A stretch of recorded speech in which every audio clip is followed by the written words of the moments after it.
ভাইজ্যাক ভ্রমণের তৃতীয় দিনে আজ আমরা পাড়ি দেব শহর থেকে বহু দূরে এক নির্জন দুর্গম এলাকায় প্রকৃতির আশ্চর্য সুন্দর কেভ বিচের দৃশ্যটা উপভোগ করতে। আর এই নির্জন এলাকায় কেভ বিচ খুঁজে পাওয়াটা একটা কঠিন চ্যালেঞ্জ হয়ে ওঠে। খুব কষ্ট করে যেতে হচ্ছে, হিন্দিতে যেটা বলে ফুঁক ফুঁক कर पैर रखना पड़ रहा है। ভাইজ্যাক থেকে সীতাপাইলেম কেভ বিচে পৌঁছানোর সেই কঠিন চ্যালেঞ্জটাই আজ আপনাদের সাথে শেয়ার করব।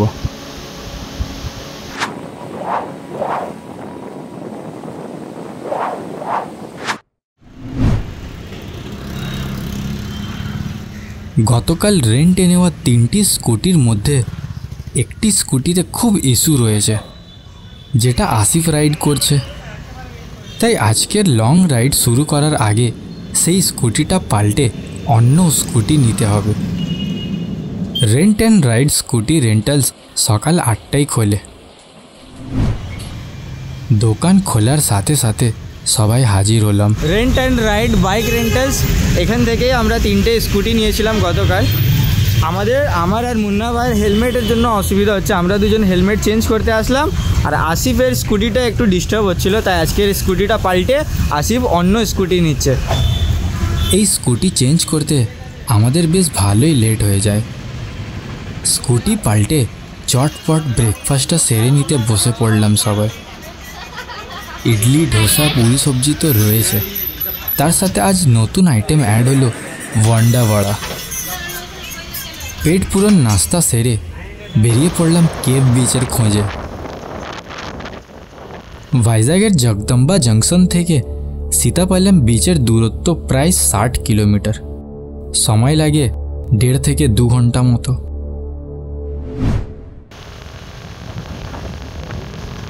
অজানা অচেনা নতুন এই রাস্তা বরাবর এগিয়ে গেলাম।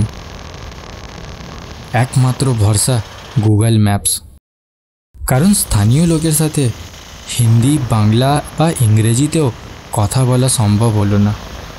কেউ কেউ হিন্দি বুঝলেও বলতে কিন্তু পারেন না।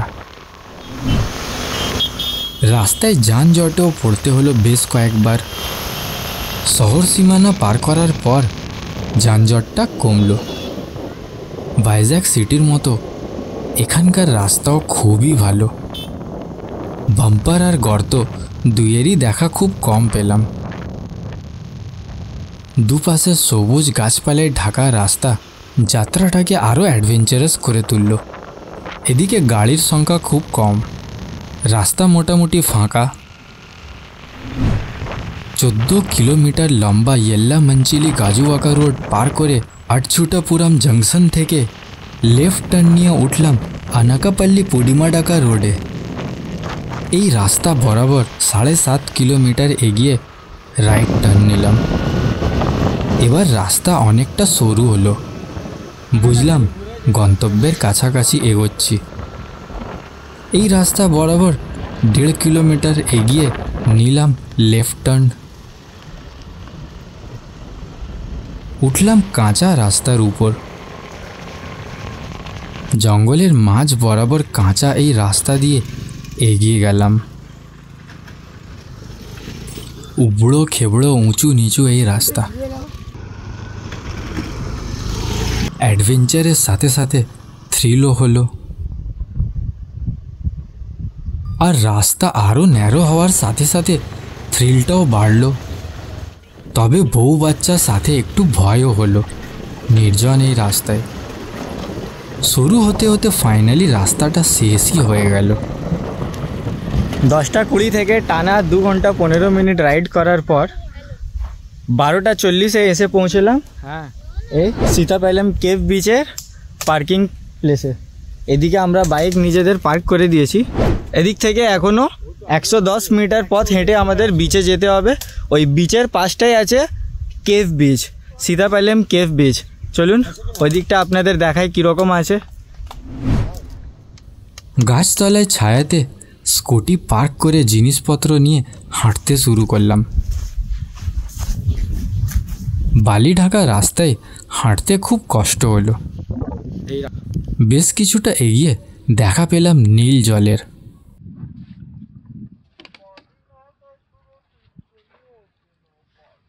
এদিকের দৃশ্যটা অনেকটা প্যাংগং লেকের মতো মনে হলো। বরফ ঢাকা পাহাড়টাই শুধু নেই এখানে, ক্রিস্টাল ক্লিয়ার সমুদ্রের জল জায়গাটির সৌন্দর্যকে আরও বাড়িয়ে তুলছে।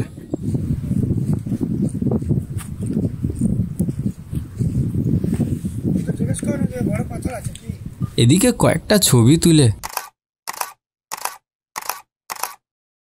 এগোলাম কেভের খোঁজে। ঝোপঝাড়ের ভিতর থেকে বালিওয়ালা রাস্তা পার করে এগোচ্ছি আমরা কেভ বিচের দিকে। এদিকটা আমরা অনেকটা প্যাংগং লেকের ফিল পেলাম, তাই এদিকে অনেক কটা ছবি তোলার জন্য একটু আমাদের লেট হয়ে গেল।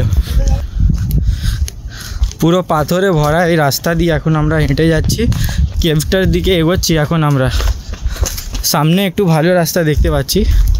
এই জায়গাটা একটু খুব পাথর, এই দেখুন বড় বড় কাঁকড়া এর তলায় লুকিয়ে গেল।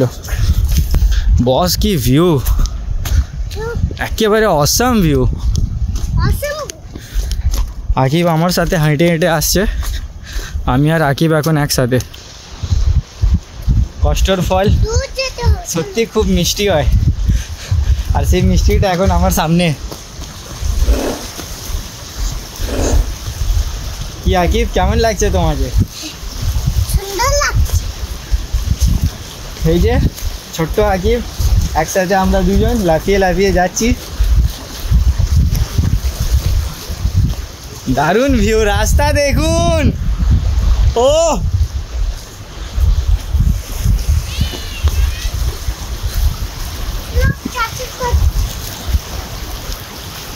বাপরে, কোথায় চলে এলাম আমরা?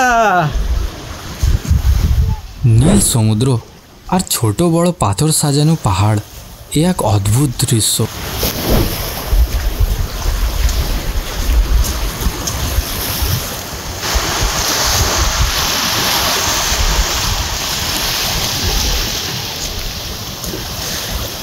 দাঁড়াও এদিকে।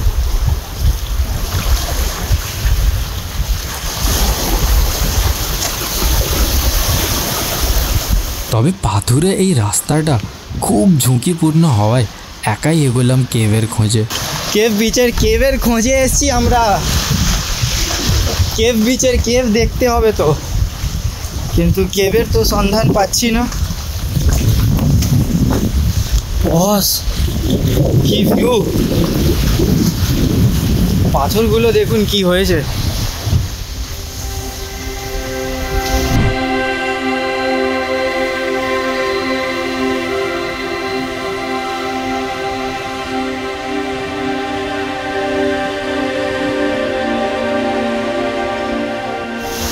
সেই ওই দিক থেকে উঠতে উঠতে উঠতে এদিক থেকে পাথরগুলো ক্রস করার পর এতক্ষণ পর এই একটা ছোটো না বেশ বড়ই আছে, কিন্তু কেভটা খুব একটা ডিপ নেই, যেটা আশা করে এসেছিলাম। কিন্তু ভিউ অসাম। ওইদিকে তো সমুদ্রের মাঝখানে আমি কয়েকটা পাথর উঁচু হয়ে দাঁড়িয়ে থাকতে দেখতে পাচ্ছি, খুব দূরে আছে, জুম করে দেখাচ্ছি আপনাদের।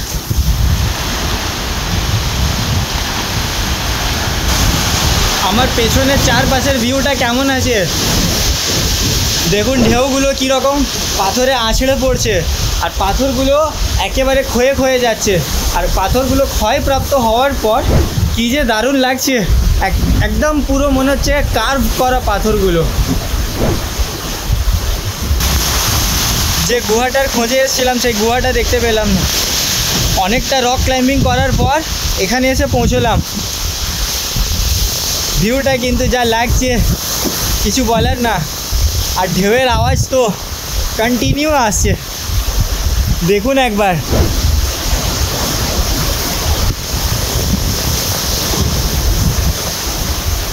আর এই পাশটাও দেখুন,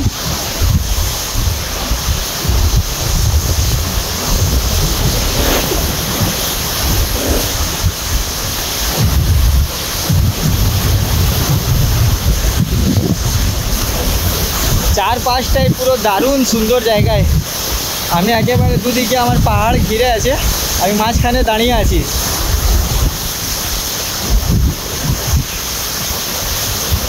পাথরের উপর থেকে নীল সমুদ্রের দৃশ্যটা নিঃসন্দেহে চমৎকার মনে হলো, তাকিয়ে মনই ভরল না।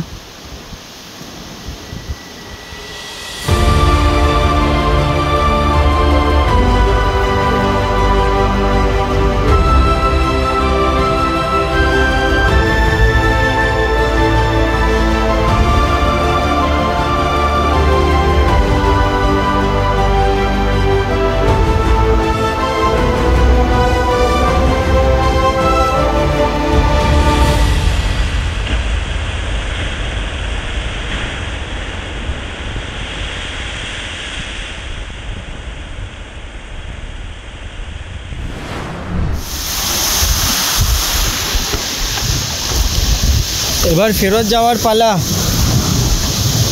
অতি সাবধানে পাথুরে এই পাহাড় থেকে নামলাম।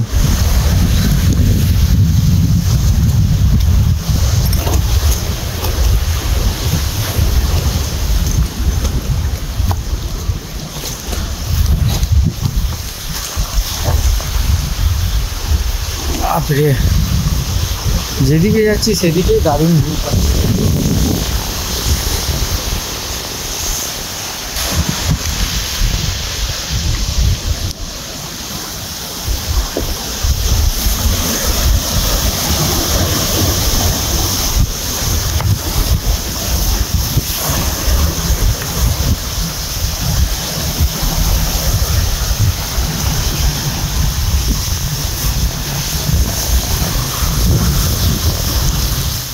এত সুন্দর জায়গায়ও কিছু কেয়ারলেস লোকজন আবর্জনা ফেলতে দ্বিধাও বোধ করেনি।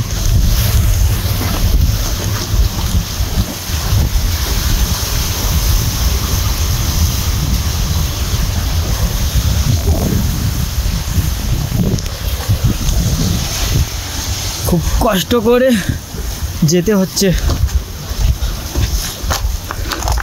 হিন্দিতে যেটা বলে फूंक फूंक कर पैर रखना पड़ रहा है। সেই একই কেস হচ্ছে এখন, একবার দেখে নিতে হচ্ছে জায়গাটা কী রকম, কোথায় দিয়ে যাওয়া যায়।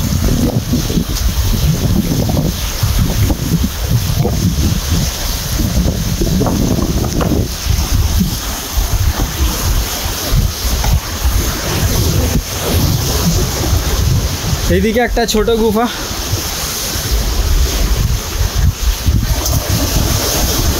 অনেক ছোট আছে, আশা করেছিলাম খুব বড় দেখতে পাবো, কিন্তু বড় গুফা তো দেখতে পেলাম না। এখানেই মাঝ সমুদ্রে থাকা একটি বিশাল পাথরের উপর উঠলাম। পাথরের উপর দাঁড়িয়ে একেবারে দু হাত ছড়িয়ে উপভোগ করলাম এই দৃশ্যটা। নীল সমুদ্রের ঢেউকে ছুঁয়ে আসা জোরালো হাওয়াটা অনুভব করলাম সারা শরীরে। জানি না আবার কবে এই দৃশ্যের সাক্ষী হব, তাই যথাসম্ভব প্রাণ ভরিয়ে এই অনুভবটা নিয়ে নিলাম।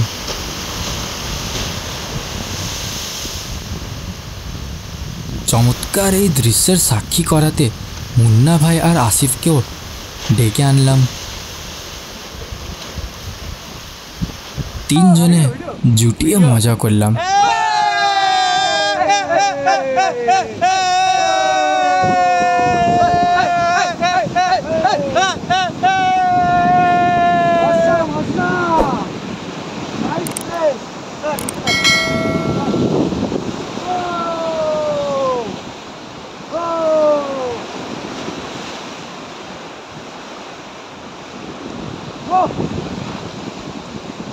What a view! What a view! Nice! What's up?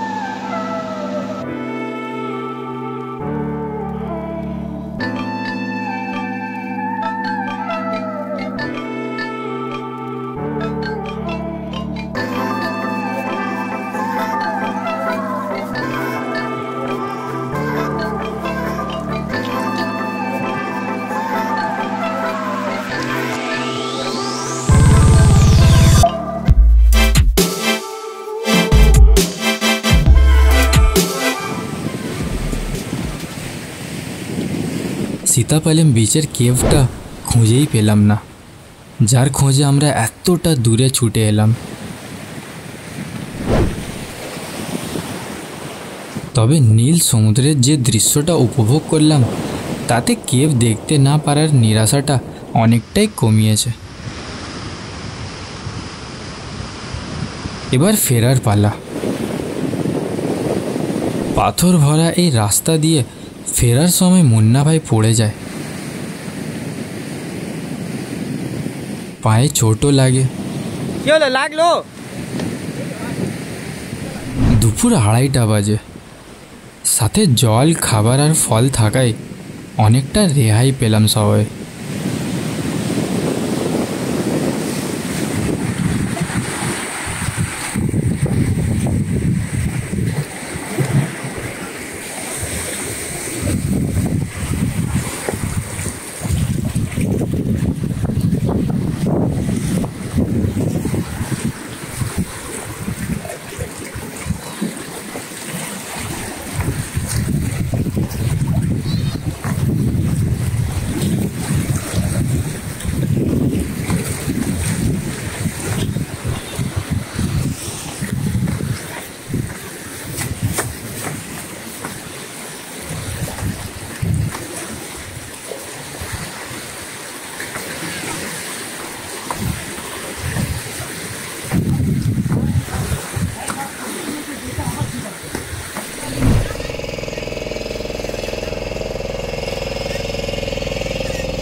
শেষে 3:30 নাগাদ পুনরায় ফিরলাম।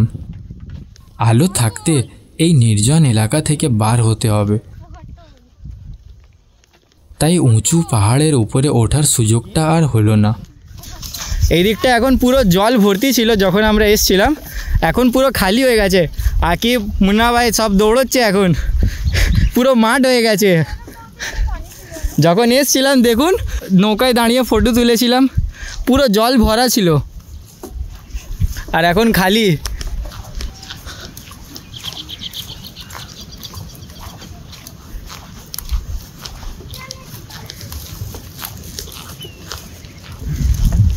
এই শুকনো বালি ভরা রাস্তায় খুব অসুবিধা হচ্ছে হাঁটতে, পা বারবার একেবারে ধসে যাচ্ছে বালিতে।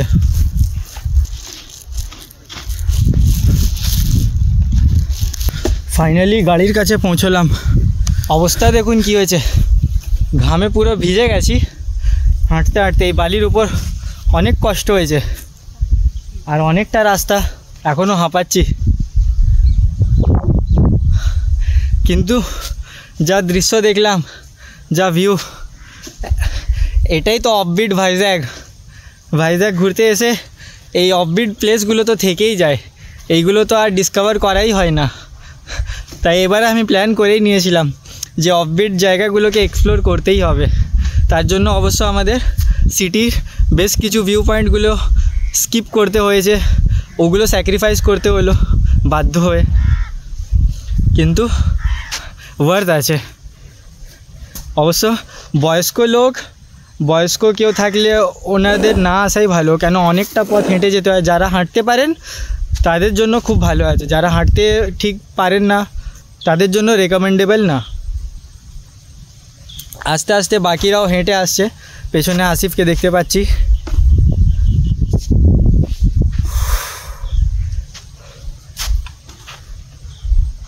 গাড়ি নিয়ে এদিক থেকে বার হতে বিকেল 4টে বেজে গেল।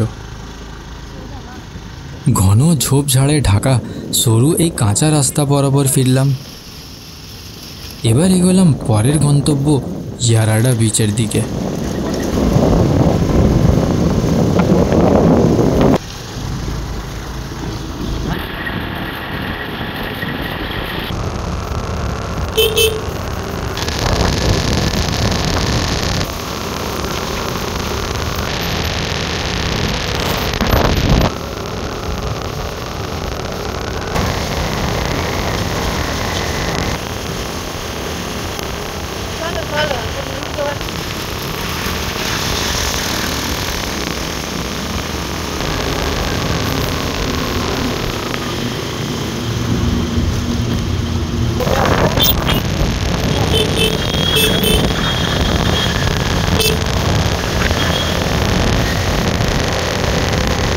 আনাকাপল্লি আর গাজুওয়াকা রোড পার করে মেন রোড ছেড়ে উঠলাম সরু স্থানীয় রাস্তায়। রেল গেটও ক্রস করতে হলো একটু অপেক্ষার পর। রাস্তার কিছু অংশও বুঝতে পারলাম না, শুধুমাত্র ম্যাপ ফলো করে এগিয়ে গেলাম। শেষে লম্বা রাইড সেরে সন্ধ্যা 6:15 পৌঁছলাম ইয়ারাডা বিচে। সন্ধ্যে 6:16 বাজে ইয়ারাডা বিচে এসে পৌঁছলাম। জাস্ট সানসেট এক্ষুনি হয়ে গেছে। আমি আর মুন্না ভাই এখন এখানে দাঁড়িয়ে ভিউটা দেখুন একবার, আকাশের রংটা দেখুন, আর এদিকে তো আকাশে চাঁদও দেখতে পাচ্ছি। একেবারে অসাধারণ ভিউ। ওদিকে ওই যে ডলফিন নোজ পাহাড়। সূর্য অস্ত দিয়েছে আর সানসেটের শেষ মুহূর্তের কিছুটা ফ্রেমবন্দি করে নিলাম। এই দেখুন কত বড় বড় কচ্ছপ, এই দেখুন। হ্যাঁ টর্চ জ্বালো। এ বাবা মরে গেছে। না না মরে গেছে। ইস কত বড় কচ্ছপ। এ বাবা চোখ কারণ নেই ভাই, চোখগুলো কি হলো?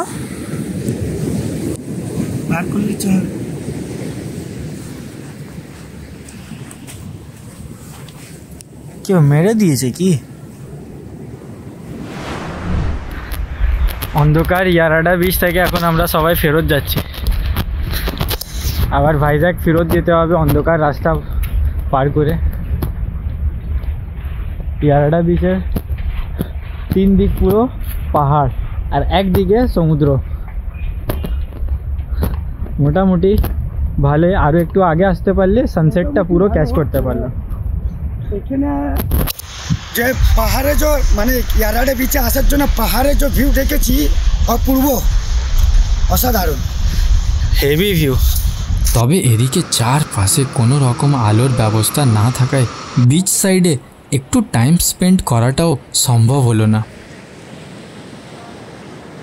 উল্টো ঘন আধারে ভয়ে হাড় হিমশিম আমাদের।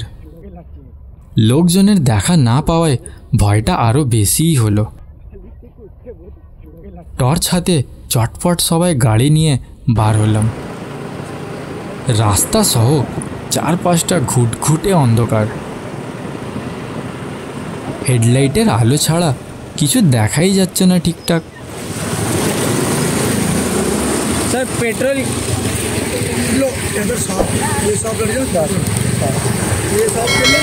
Thank you. স্থানীয় একজনের কাছে খোঁজ নিয়ে গ্রামের একটি দোকান থেকে পেট্রোল নিয়ে নিলাম। পেট্রোল ভরে আবার এগোলাম সিটির দিকে। অন্ধকারে আঁকা বাঁকা সরু পাহাড়ি রাস্তায় খুব সাবধানে রাইড করতে হলো। মাঝ রাস্তায় ডলফিন হিল থেকে চমৎকার একটা দৃশ্য দেখে গাড়ি থামাতে বাধ্য হলাম। রাতের আলোয় সারাটা শহর ঝলমল করছে একেবারে, ঠিক যেন তারার মতো। অসাধারণ এই দৃশ্যটা ফ্রেমবন্দি করে নিয়ে আবার এগোলাম জগদম্বার দিকে। এতক্ষণে ফোনের চার্জও প্রায় শেষ। চটপট ফিরে সবচেয়ে প্রথম স্কুটিগুলো দিয়ে দিলাম দোকানে, কারণ আগামীকাল রওনা দেব আরাকুর উদ্দেশ্যে। তাই এদিকে সব প্রস্তুতি সেরে নিলাম। হোটেল রাজধানীতে আর্লি মর্নিং চেকআউটের কথা বলে নিয়ে সবাই হাজির হলাম জগদম্বা জংশনে। উদ্দেশ্য এখানকার স্পাইসি বিরিয়ানি টেস্ট করা, আর সাথে এখানকার মার্কেটটাও ঘুরে দেখা। এখানকার দোকানপাট কিছুটা হলেও এসপ্ল্যানেডের কথা মনে করিয়ে দিল। বিরিয়ানি নিয়ে সবাই ফিরলাম রুমে। আজও সবাই একসাথে রুমে বসে ডিনার সেরে নিলাম। আলু ছাড়া বিরিয়ানিটাও ছিল খুব ভালোই খেতে, তবে হালকা স্পাইসি আর টেস্ট কলকাতার চেয়ে একদম আলাদা। খাওয়া দাওয়া সেরে সবাই ঘুমিয়ে গেলাম। ভিডিওটি ভালো লাগলে একটি লাইক দিয়ে দেবেন, সাথে আপনার মতামত কমেন্টে শেয়ার করবেন। আজকের মতো এখানেই শেষ। দেখা হচ্ছে আরাকুর অ্যাডভেঞ্চারাস ট্রেন জার্নিতে। টিল দেন সুস্থ থাকুন, ঘুরতে থাকুন।